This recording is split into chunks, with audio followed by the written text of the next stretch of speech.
Hoje estou aqui no centro esperando minha mãe de sair do serviço. Por isso que eu queria gravar só um pouquinho para vocês.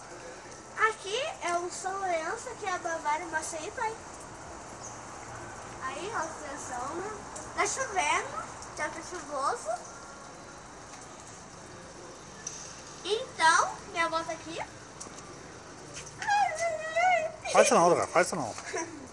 Então, galerinha, depois vem em casa gravar mais um vídeo. Não sei, eu vou ver o computador que vocês mandaram pra mim. Aí, depois eu venho pra vocês tudinho. Eu vou olhar no carro, sabe? Aí, depois... aqui também tem uma sapataria e depois uma lanchonete, né, meu pai? Mostra ali. Sapataria ali e ali é a lanchonete. Aqui o carrão do meu pai tá encharcado de água. Muito lindo, né, gente?